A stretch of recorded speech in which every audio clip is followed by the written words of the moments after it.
The Bliss Business Podcast, the show about empathy, connection, and consciousness in business.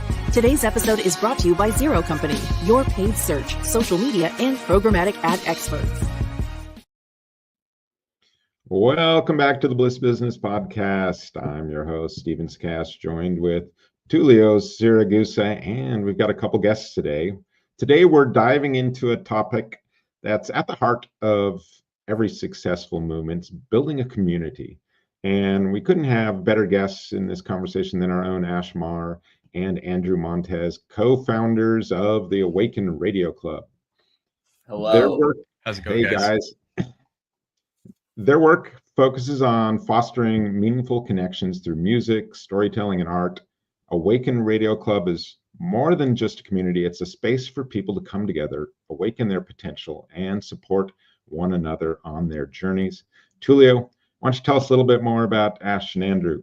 Yes, thanks, Stephen. Ash, it's good to have you, not as a host, but as a guest today. So you're in the hot seat with your co-founder, Andrew, there. So let's talk about you a little bit. Ash is a visionary leader with a passion for creative, inclusive, growth-oriented communities. You might know him as a marketer, but he's also a community builder. And he's joined by Andrew Montez, who is also an aspiring producer and techno DJ with a family legacy steeped in musical talent. He actually worked with EDM artist Skrillex and developed a love for producing music at a very early age. Together, they've built Awaken Radio Club. I love that name. It's very cool. And Awaken Radio Club is a dynamic platform where people from diverse backgrounds can connect, share, and grow through creative expression. Who knows? Maybe it'll grow into something else. Label, maybe. And anyway, Ash and Andrew, it's really an honor to have you both with us today. And to get us started, why don't we get you guys to share what inspired you to create Awaken Radio Club and how that journey's led you to the point where you are today. Well, absolutely. Well, thank you first of all for having us, Steve and Tulio. It's an honor to be here. So a little bit of the story of how Awaken all began. I think I think it's safe to share or fair to say that each person sharing their individual stories makes the most sense, because as this community has built, each person had their own perspective and angle that they brought in, which created a very inclusive community. So my story began with the fact that I had decided in 2023 that I wanted to do this music thing, and it happened. It stemmed from me having a family background of artists and musicians. My grandma was actually a performer in Iran. So towards the latter end of her life, as she was passing, we had our last conversation. And one of the things I shared with her was that, hey, Grandma, I want to do this music thing just like you did. Now, I had no concept of how I was going to approach this or how we were going to do it. The clocks hit 2024, and I just, go head deep into this. Now, as Andrew had mentioned earlier, there was a promotional company that was looking for DJs at the time. It was called Mad Events, and we found them on social media. I showed up to a couple of their events, and we ended up getting involved in what was originally a promotional community, but the individuals involved, well, at least some of the individuals involved, were there with intentions of becoming DJs themselves, producers, artists themselves. So from that process of being super involved in a community with the purpose of trying to DJ, I found that, one, there was multiple gatekeepers. It was super cutthroat.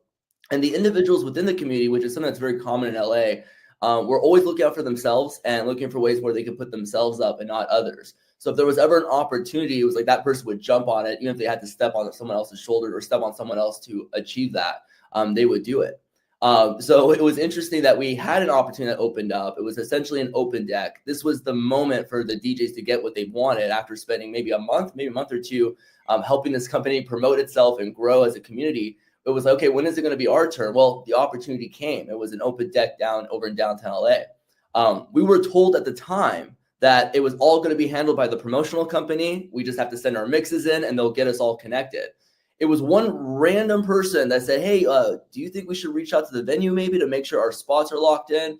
Well, I first off thought that was silly. I'm like, hey, this is how you get in trouble, or this is how you get kicked out or blacklisted from a group. You're trying to step over people's, what's the word? You're trying to step over people's shoulders or step over people. Go over their head, yeah. Step over toes, correct. You're stepping on toes here, right? But when that person called that venue and they reported back that, hey, yeah, we need to contact them if we want a spot, I then took the liberty to go ahead and contact them. when I called them, they were like, hey, we have an hour and a half slot. That's 3 half-hour sets available. Would you like to take it for yourself? And it was at that moment where it was like, I could have been like, yep, I'm just going to take it. I've worked my butt off for this. I've shown my face and everything.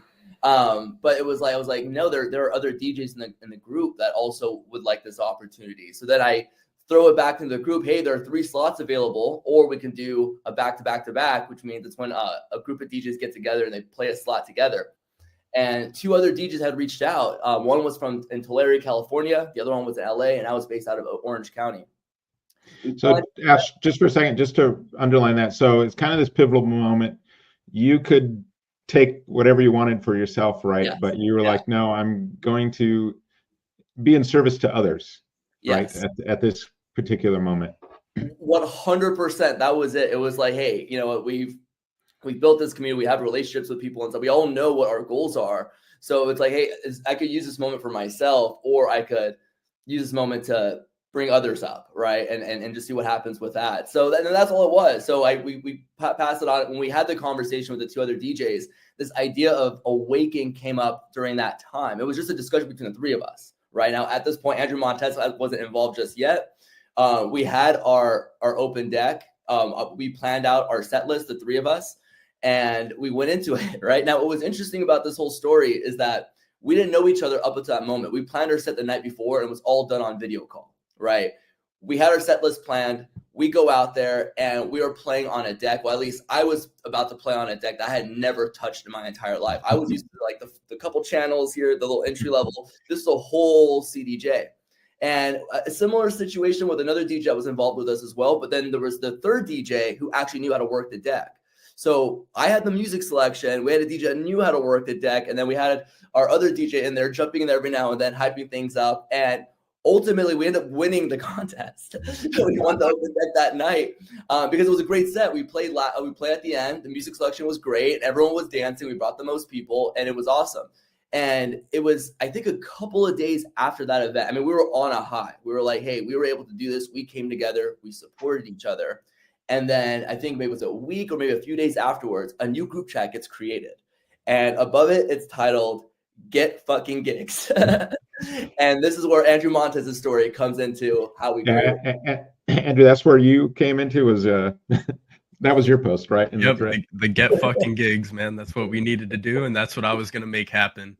So going off of what Ash said, you know, the music industry is insanely cutthroat. So I noticed that right from the get-go, trying to get in as a DJ, and I'm not going to lie, I am under the age of 21 too. So I already was not supposed to be at that venue.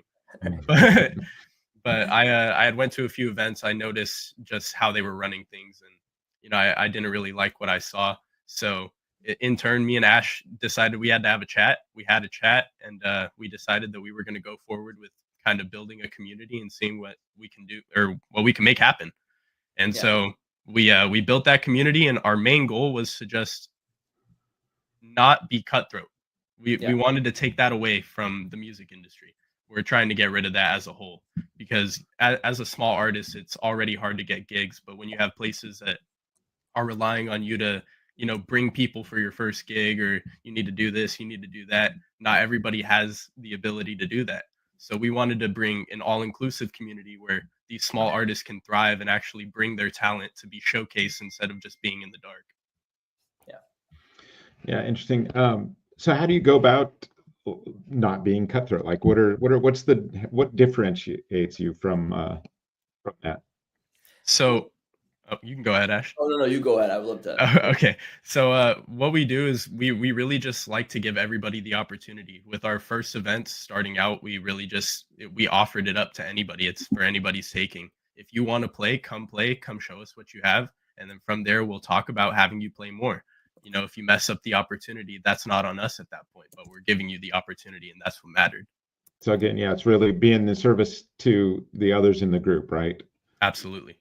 Yeah, and really the big thing is supporting one another. We were showing that, hey, by being supportive, by supporting other people's success, encouraging other people to support each other, all of that is going to come back to you. So we were trying to prove a point. It's a culture shift, right? We're trying to say, hey, you know, instead of worrying about you getting yours, ask yourself, hey, what can I bring to this space? Hey, what could I do to support so-and-so DJ at their event or whatever they're trying to accomplish? And in doing so, we've created this environment where everyone has the same intentions. We're all trying to accomplish the same goals. And we're following this spiritual principle that we're all just here to help each other out, right? So in having the same intentions and then creating a manifestation space where everyone's helping each other out versus trying to, feel jealous for someone getting a gig or feeling like, hey, that person's succeeding and I'm not. I covet that, right? It's like, no. Be proud of that. Think to yourself, hey, if that person is able to accomplish that, no, we're going to further support them too. And that could also be you, right? But that was the environment of people coming in and asking themselves, hey, what can we do for this space and for others within the space? Knowing that in turn, it will all come back. But we're not really even thinking about that at that point. We're just contributing to the space, the community. And from that, it was very interesting because everybody started accomplishing their goals indirectly. Well, we can't say that, there were certain things that happened directly, but then there were things that were happening for other people indirectly. So it felt like we were creating this manifestation funnel where everyone involved, sharing love and encouraging one another. There was benefits, seeping down. Now, outside of all of that, people come to these events and they share that it's just a different vibe. Like everyone's a tad bit happier. And again, I think in the creative space, it is so competitive to get in there. Unless you have that awareness, unless you come in with that open heart that you're bringing love into the space versus trying to take from the space, you can sense that. You sense jealousy. You sense people feeling like, they're coveting others, or you sense people wanting to go in there and get their set in. And if they don't get their set in, it's a bad night for them. And so, and we've noticed that difference between those who've been a part of our community for quite some time versus those who are just entering in. When you come to people who have been a part of the community, they're very flexible. They're there to connect, network with one another. If things change up where a set, has to be shortened, they're not upset about it. But then you see the vice versa. You see the other side of it. People who haven't been acclimated in this environment and are coming in here, and they're just like, not getting with the program. If that makes sense. Ash, how do you define community? I think think of that word. I think for me, a community is a place where people come together, right, and are able to listen to one another. I think that's really all it is. And you need, a community doesn't have to be a group of people. I like that. Wait, let's repeat that too. A place where you come together and you listen to one another, right? That is really ultimately, from my perspective, what a community is. Yeah, we and all of that encompasses the supporting. It all falls under just us coming together and just listening. Actually taking some time and showing interest in one another's goals and accomplishments, or whatever people have within themselves that they want to accomplish. Just being able to say, hey, what is, everyone has a story they contribute, right? Everyone has that, right? And there hasn't been an environment like that where people could come in there openly feel like they could share those stories. And it's interesting too that everyone's stories are somewhat connected, right? We find relatability and so on. I love that. Community, it comes from this idea of communing, right? So it's coming together. And that requires a lot of intentionality. So I'm curious, one key thing about communities like yours, as you had mentioned, is this idea of fostering storytelling, which builds trust and empathy and for everyone involved. How do you use storytelling and music to basically foster deeper connections among your members? That's a great question. I think it's really, I'll be fully transparent. I don't think we've tapped into storytelling in terms of when other people from the outside look at what Awaken is all about, that we're still working towards that, right? But I think what has been very compelling for everyone involved is that there is a story being told in real time, right? And that story being told in real time is what has kept everyone engaged in something beautiful that they're seeing happen. When we're talking about shifting culture, that's a story that's happening within everyone internally, right? And something else that we have to touch on as well that's very fascinating is that we have this community where everyone's seeing each other as equals, right? But they all come from all shapes and sizes, all age demographics, different backgrounds, and so on. So, and each person has a story to tell, right? A story to share. So it's not so much what the Awaken story is, but it's more so every individual story that they contribute to this community. and everybody has this very interesting story. And all of those, there is no judgment in terms of, this person's story, he's 19 years old, therefore his story is less than the person who's 32, 35 years. No, it's like everybody has a story that's aligned and equal, no matter where you've come from. I would argue that what you just shared is your story. That is the Awaken Radio story, is that it is a collection, a communion of many stories coming together where you can be heard and everyone is valuable. What are your thoughts, Andrew, on this? I agree with you 100%. Going off of that, I think that is our story. The people that are a part of our community and make us who we are, that is our story. We've had artists come to us and express that this is what made them feel like they have a family. And, hearing that really touches you deep in your soul, because it's like just me and Ash with this small idea now are giving people the opportunity to feel like they're a part of something bigger and much more like spiritual. It gives you more of that connection with the people that you work with, because, what is a collective or a community when you're not able to connect with those people on a deeper level? Yeah. Essentially, is that what draws them in, do you think? Is that sort of the family, that connection? Is that what you think? Absolutely. Yeah. I think, Andrew, you could touch on this a ton. I think one of the big things that we do when we bring someone new to the community is that we tell them, hey, welcome to the family. And I think ultimately that's what people are seeking, is connection. Why are these artists in the first place? Well, they're just trying to connect at a deeper level with themselves and with those around them. And I think that's what artists are ultimately trying to find when they get connected with a group or a community or a collective, as Andrew had mentioned, is they're just trying to find connection with other people that align with their beliefs, their passions, the way they see the world, and so on. And they want to be involved in an environment where they could share their personal beliefs and not feel judged about it, right? And what's interesting is that each person, contributes their story, and that contribution plays a big part of what the entire community is all about, right? Each person wanting to seek that connection that they're not getting back at home or within their current friend groups or their current communities that they might be involved in, and be able to come here and say, hey, I have something to fall back on. I have a family here that actually cares about me, and what makes us really great in being a community is that we're not competing against anybody else, right? So we have people coming in from different event companies, different collectives, different, DJ groups and so on. And they're all able to be a part of these different groups and then contribute that to the community as well and grow it. So when we talk about the culture shift, I think that's really the power that what's happening here is that we're slowly seeping in culturally, right? And allowing ourselves to keep that flexibility is just bring in more stories. And that's all this is. It's just a connection hub. And it's like authenticity, right? That's what resonates, I think. Yeah. It's so powerful. It's so needed too, especially in the creative community, which can be very lonely. People come from, especially on the West Coast, people will come from all over the country and find themselves starting a new life, trying to find a way as an artist, and it can be very lonely. So to have a place where you can call home or get support is so powerful. I think that's beautiful, and it's a very strong foundation to have that purpose and that ability to make connection for people. Now, to go back to what kind of brought you guys together was the get gigs, right? So what's the strategy in getting members? How do you grow the members? Is this an area you guys are focused on, or is it more about impact, or both? Which of these two are like consuming your time now the most?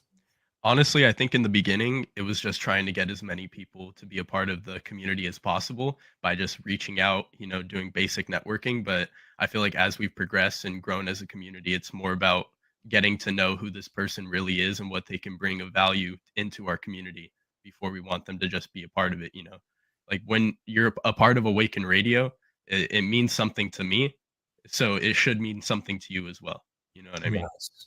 Yeah, it's kind of this higher, you're aligned by higher purpose is what like you're looking for right now when you're doing this sort of process of involving people in the community, right? You want to make sure that they're aligned with what you guys believe in.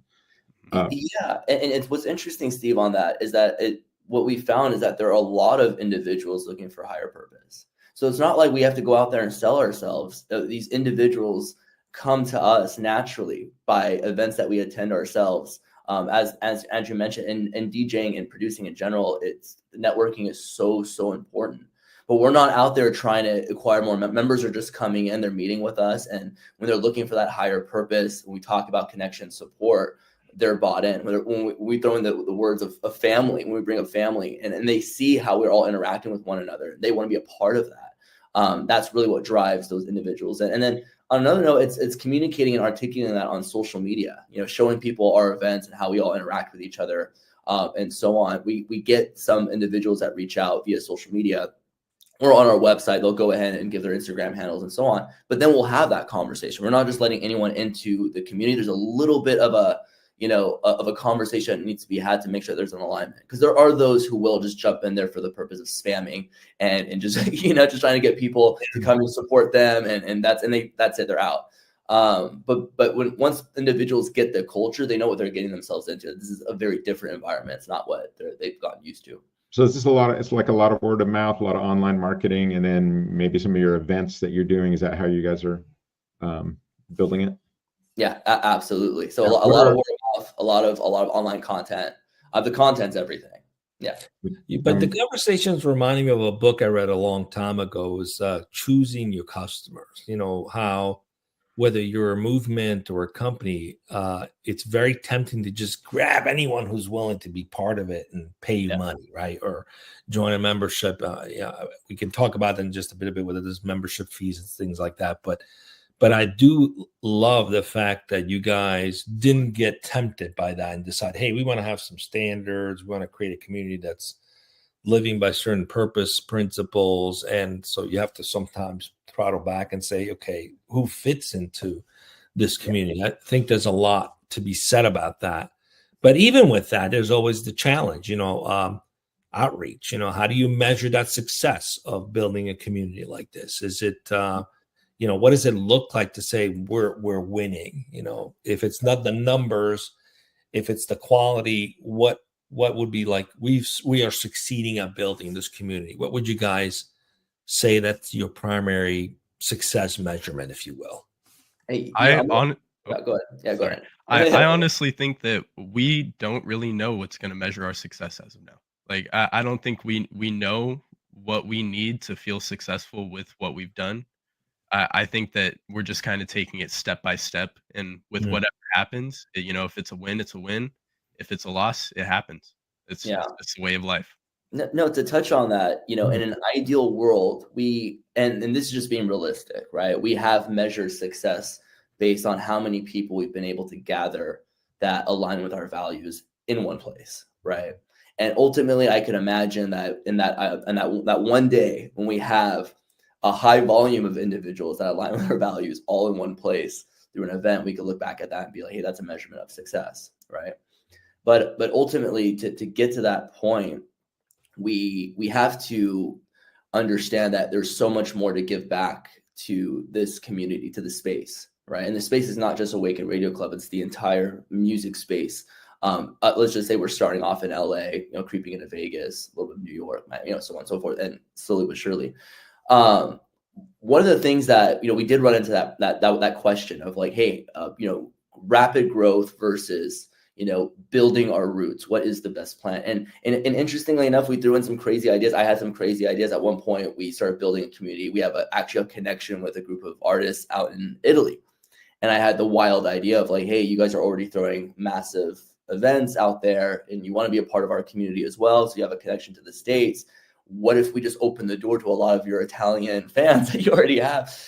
As I threw out the crazy idea, because again, in my mind, we're thinking growth, but the idea of like, oh, well, then we're going to be diluting our community with a bunch of individuals who are probably just looking for a night out, or looking to follow a group of people, or just want to be, we don't know what that would look like. The control of keeping the culture and the goals of the culture would then dilute. And it wasn't until I saw something on Instagram. It was, I forget what his first name is, but I think Chesky is his last name. He's the gentleman who founded Airbnb.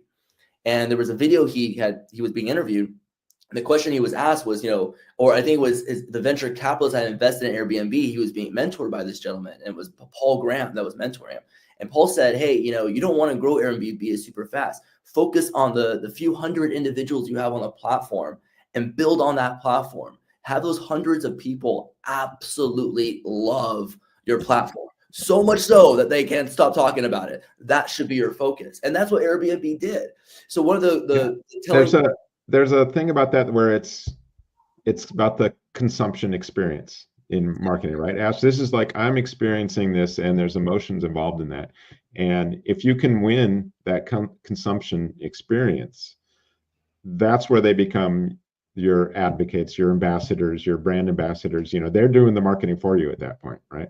And to answer that, yes, because the question that was asked of one of the users of Airbnb was like, hey, how many people have you shared or talked about Airbnb with? And that specific customer was like, every day, every 5, 10, 15 minutes, every friend I know, I'm telling about Airbnb. They said, now that I think about it, probably 50 to 100 people I'm telling about Airbnb. So to relate that back to us, I had a conversation with the DJ last night. He calls me and said, Ash, I am so passionate about Awaken. I want to see this, go to the moon. I want to see this go different places. I love what you guys have done, and I want to just take it all the way with you. And where that was coming from him was that he was all alone back prior to meeting Awaken. He had shared that, hey, I didn't know what I was doing with my life. I was alone, and now I met you guys, and you guys are family. So that's an example of that person. Well, that's the thing. I think what's beautiful about this is your North Star is not the metrics for trying to drive membership towards a goal of just growth for the sake of growth, right? Because sometimes it could be completely ego driven and say, I want to build a community of 1 million people, what for, right? But you guys are making a difference in people's lives. And I think you're discovering that along the way. You knew that. That's why your intention was. But as you begin to uncover that and you see that in comments like this person, right? Mm-hmm. Then it becomes an obligation to grow because it's something that you see so valuable for people that it becomes your mission, to actually grow it for the purpose of giving other people the opportunity to experience that same kind of a bliss. Yeah. So I feel you guys are at that stage where you know what you have, but these proof points are the moments that really are going to solidify like why we need to expand this out, because it's something that disrupts the industry, but also it's a movement. It's not just some club. It becomes a movement. So it's pretty cool to hear you guys comment about that. Too, I love what you said, helping individuals experience their bliss. And when you said that just now, I just thought about all of the different DJs that have reached out to me and Andrew when they've had those blissful experiences, whether it's them getting on the deck for the first time and performing, or just having a place where they can call a family. A bliss is being achieved, really. So to answer your question, how do we, at this moment, how are we tracking success? Is these individual conversations we're having with members of our community and the feedback they're given. And I think there's one DJ who has, I could almost promise you, and Andrew, you tell me if I'm wrong here, but I don't think I've seen this gentleman without one of our Awaken sweaters out and about. And I believe he wears it not so much because he feels like he's a part of something big, but he's a part of that North Star. I think he wears it because he knows he's wearing something that is a part of something bigger than himself. So I think every time he puts something like that on, he feels that. And that's the feedback that, when you talk about the obligation of we don't have a choice, we now have to grow. That's the sticky situation we got ourselves in, right? There's no, hey, you know what? I'm tired of growing a community. I just want to be selfish now. It's like, no. We've made this bed and now we're going to have to sleep in it. And it's happening right now. It's like our responsibility in not just the community, but even looking at ourselves as individuals. And I'm sure Andrew could speak to this too. We talk about our own personal growth, how much our actions, our day-to-day decisions that we make and how much they affect other people. So Awaken is not just Awaken it's every individual person involved in pushing this culture change and transformation. That involves us also having to internally transform. It involves us having to have these higher conscious conversations about what we really want out of this life. Music is just one of the vessels, right? But I think ultimately there's something bigger happening here. And Steve, you touched on it, connection, right? I think there's a space for a connection that's being created. Music just happens to be a vessel, but the people we're attracting are not just musicians. We're attracting videographers and cinematographers. We're attracting individuals that like being a part of spaces that love music, and they're creating environments where they can go with groups of people and experience connections at different events together. That's creation in itself as well. Something that doesn't exist that is being created is creation. So you don't have to be a DJ or a producer to just be an artist. You being in this podcast right now, we're creating art. And as long as everyone understands that, that art is essentially something that wasn't there before, but is being created and developed, put it out into the world, whether it's done in a format of a podcast, a conversation being had with a friend, a memorable moment that will stand out for you for a long time. All of that is art. So bringing all of it together, that is the bigger picture. All right, very serious. Let's get serious for a second. Yeah. Where do I get one of those shirts? You just have to ask. I got you. Your wish is my Let's get him a shirt. You need some merch. You guys are both for sure going to get a shirt. Yeah. So, we're talking about how rewarding community building can be, but it's not without its challenges, right? What are some of the biggest obstacles you guys have encountered, and how have you overcome them? Andrew, let's go to you. Honestly, I think the biggest challenges we face is really with our events. I feel like with our events, it's hard to pack out a house consistently, and that's what we're currently trying to figure out. But we'll end up figuring out. We'll figure it out. I know that we will. We're slowly growing, and I understand that we've only started within this last year. But I think that within this next year, 2025, we have some pretty big goals, and I'm hoping that we achieve a few of them. Touching on events, that's just one part of what Awaken's all about. We're doing a lot of different things, and I think our hope really going into this next year is that we're not going to put that pressure of trying to throw big events for the sake of events, but rather throw things that we can do together that benefit us as individuals, right? Whether there's wellness events that we throw, something that doesn't involve needing 50 people to be in one place, but just bringing in a few members that want to come together and have that connection consistently. But to answer the question of like what are some challenges that we run into in just building a community is one thing I find that is hard is, and we haven't run into this yet, but I have seen remnants of this, is keeping people inspired to the vision, right? Keeping the inspiration going. At some point, we do live in a world where people want to see things happen faster than it typically takes to get to a certain point. So like, for example, I personally might not be nearly as worried about events because I know in time we'll get there. But the concern I do have is how do I keep individuals motivated and believing in the vision until we get to that point where they see that ideal scenario where we have a packed out house. But I think the challenge is just that it's getting people to stay aligned, right? And so far, with the individuals that have been a part of all of this, it's that hasn't been an issue. I could see that the motivation is there, but then we run into sometimes we'll bring someone new in and they maybe have a different perspective, right? And trying to keep that culture wholesome and and bring people into like, hey, this is how we think we have you align with us. Now, with that said, different perspectives are super important, but it's just keeping that. It's keeping everyone aligned. And I won't even say keep everyone. It's that, and then also on top of that, new people constantly coming in with their experiences of life, and then having to show them a new way, and hoping that doesn't get us off kilter. If that makes sense. This is where we talk about that higher purpose being the boss, right? Where that's what everyone kind of aligns around. And that's always a challenge. Yeah, we we even discussed one of those principles is being aspirational. The purpose has to be aspirational. It has to inspire people. Yeah. And that's the difference between managing and leading too, by the way. Leadership is about enrollment. Managing is about just keeping people doing stuff, right? So even the language, highly encourage you guys. Think more like how do you keep people enrolled versus aligned, because alignment tends to have a compliance language to it. But there's so much that can be done there. Have your members check out our show. We talk about a lot of this stuff. Yeah.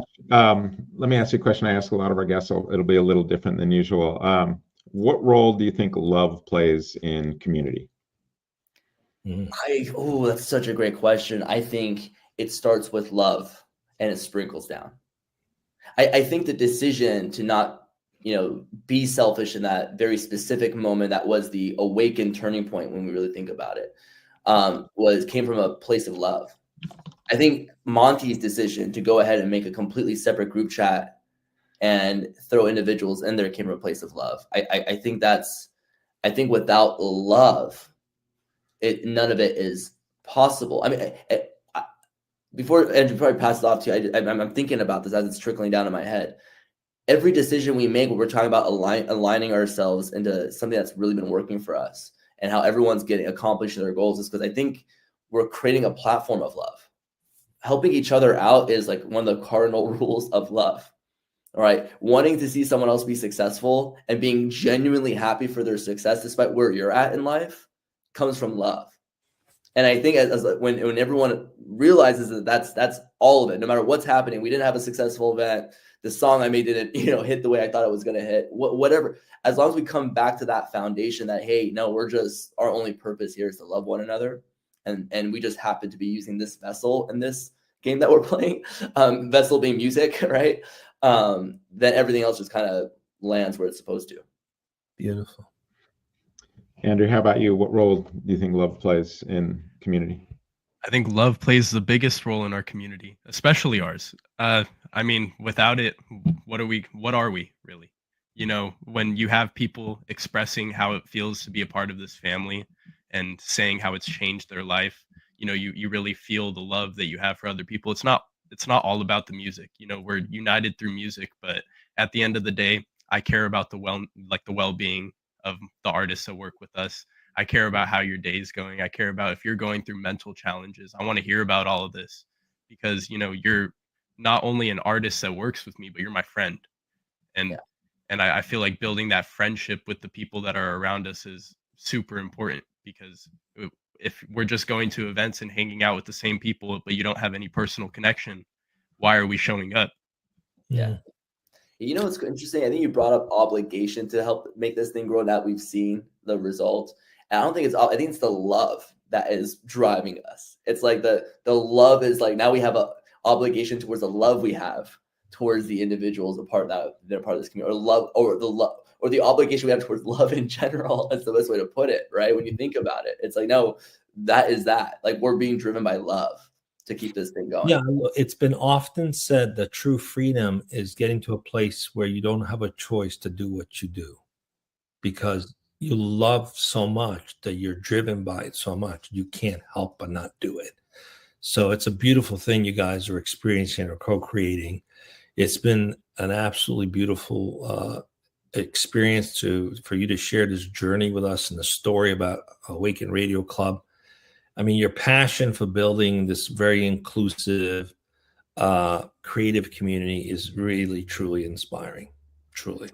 Where can people find out more about you and any events or anything coming up? Yeah, so you guys could follow us on social media at Awaken Radio_Club. You could also check out our website, awakenradioclub.com. In regards to events, we're actually planning all of that out for 2025. We may have something coming up in February.